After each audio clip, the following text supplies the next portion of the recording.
In this video demonstration, I'm going to show you how to make a beautiful card using a brand new JND512 wave FrameMaker die.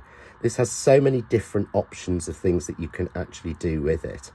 But this sort of paper piece here, you can see on the packaging, we've got one here done in the blues, I think is just really stunning. It's simple and easy to make if you just do it stage by stage. So let's take you through the die and see how this card is actually made. So to make this beautiful card with all those paper piece things, we're going to use the JND512 Wave FrameMaker. We're also using the JND513 Daisy FrameMaker for the frame, because the FrameMaker in this gives us a perfect 6 3/4 by 4 3/4 frame, which loads perfectly on top of the other FrameMaker to give us a perfect frame, and that just fits absolutely spot on with the center. But most of this demonstration is using this beautiful sort of center die, which is all based on waves. So that's the one we're going to take first, because we're going to start with the paper piecing. So the first thing I want to do is I've taken a piece of coconut white card, and this has been cut to just below 5 by 7. So I've taken a 1/4 inch off this, and I'm just going to place the wave FrameMaker in the center, tape it down, and then I'm just going to run this through and die cut this. So this piece is now being die cut, and as you can see, all the pieces come out. And one of the fab things about this is the pieces stay in the die, which makes paper piecing so much easier. So you may lose a couple of pieces, but it's actually very easy to do. So there is our main piece that we want to put our colour behind. And obviously we can just drop a colour behind. We can take a sort of, you know, beautiful watercoloured background and put that behind. It's really simple, but for this one we want to paper piece. So to do that, I've got a piece of our double-sided adhesive sheet, and I've just stuck this down already to a piece of white card so that it's nice and strong. And I simply then peel off the top coating. I turn this piece over and just pop that evenly down. If you don't have one of the mats, the non-stick mats, then don't do it this way, because all of that sticky will literally stick to whatever you put it down to. So now we need to actually take our die and cut this in the colours you want to use. And I'm using colours from the sort of winter brown set. So I'm using the 3 darker shades on this one. So I'm using the sort of the chocolate, this sort of I don't know, sort of like terracotta almost, and this sort of beautiful chestnut colour. And you want to cut those and take all of the pieces out. So I'm going to show you with the white one, but if you can see here, the best thing to do for this is your Crafts 2 4-in-1 tool, because one side has the beautiful pokey tool, and all you do is just push each piece carefully out. So you can do this one at a time. And I find, again, the best thing to do this on is the Crafts 2 sort of non-stick messy mat. I can never think what it's called. We always call it the media mat, to be honest, or the magic mat, because those pieces stay in place, which makes it easier. So to speed this up, I've already actually cut the die in those 3 colours, and I've put that down to one of the new smaller magic mats.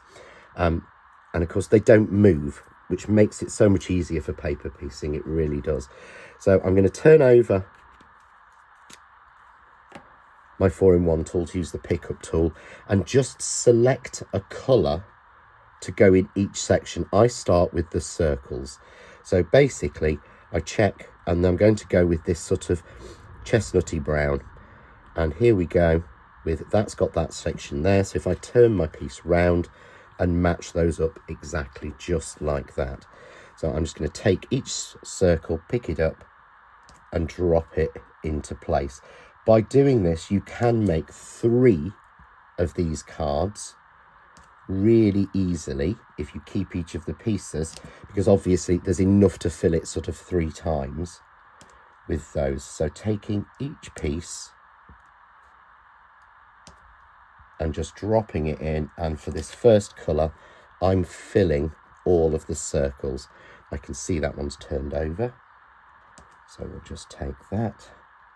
And it's so easy with the pickup tool.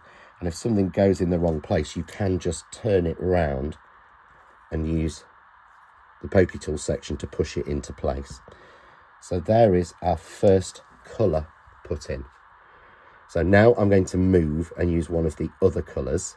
So I'm going to use this lighter shade. So I'm just going to rotate my board around. See why it's so much easier having it on the magic mat.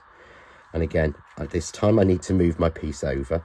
So I'm going to alternate colours. So I'm going to drop that piece into there. I'm going to leave a space and make the next stripe in that lighter colour, just like that.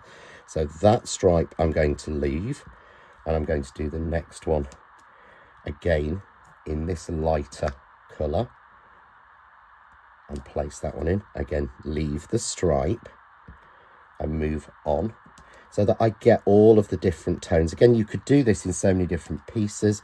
You could drop in glitter or things like that. So again, see why the pokey tool just works, helps you push it down into the right place. So again, that next stripe will be the darker shade. So pick up each of those pieces using the pokey tool end to help you get that in. So I've got a tiny little piece there I need to drop in. Bottom piece there. And again, just be gentle when you're putting them down so that you can, until you're happy, then press it down when you've got it in the right place. We'll take that last one. And then all I need to do now is to switch to my third colour.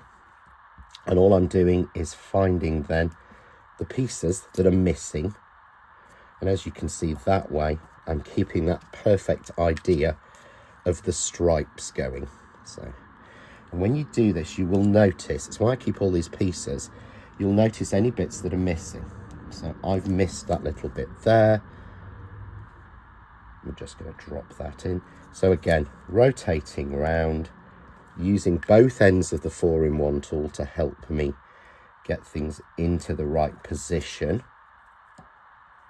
and pull it right. Let's just push that right in. Let's get it in there. Press it down once I'm happy. So genuinely easy to do if you've got the right tools and you use the right tools to fix things in place. So I'm just continuing now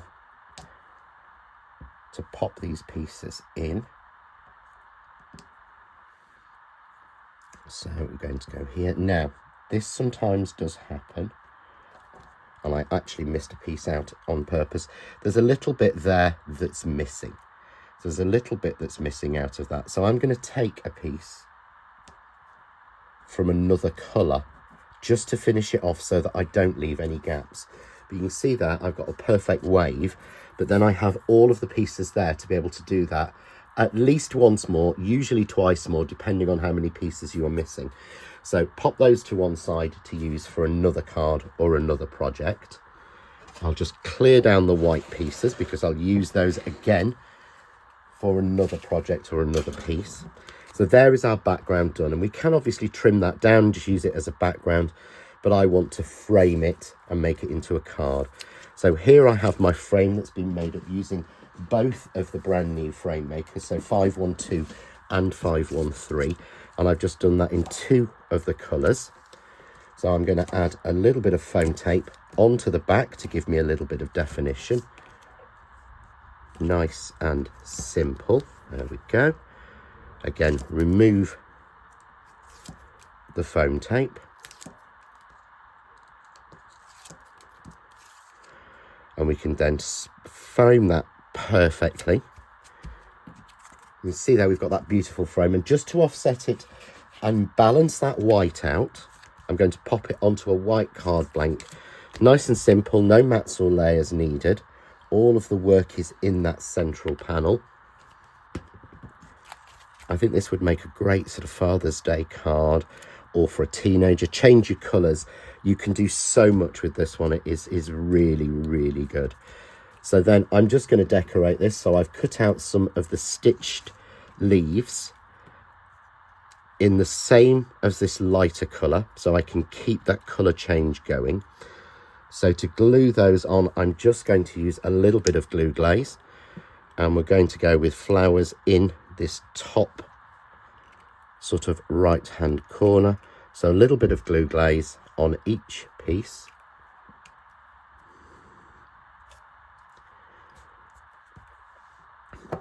And glue glaze is so good for sticking leaves, because I can get into that little stamen or the twig. I'm never sure what they're actually called. So across there, I'm going to take one of the medium sized leaves and again just add a little bit of glue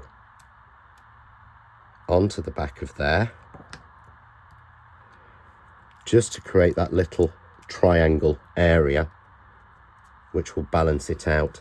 And then I've got 3 flowers cut in the 3 colours that are inside here. So again, I've used here the stitched dogwood just to balance those 3 colours, and I'm going to use 3D glue gel by Craft Artist to put my flowers on.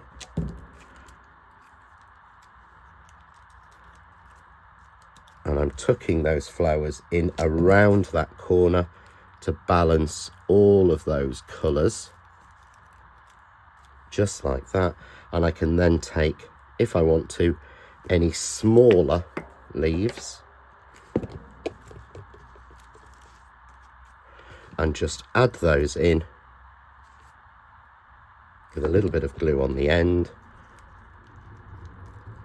just so I've got a nice and full area. And that is how we make that beautiful card with all those beautiful colours and shines in there, with the flowers just to balance it, little sentiment at the bottom, and you're finished. If you'd like to see more ideas, hints, tips and inspiration, and also a gallery of all projects made using this die set, why not have a look at us on Facebook and join the John Next Door official page.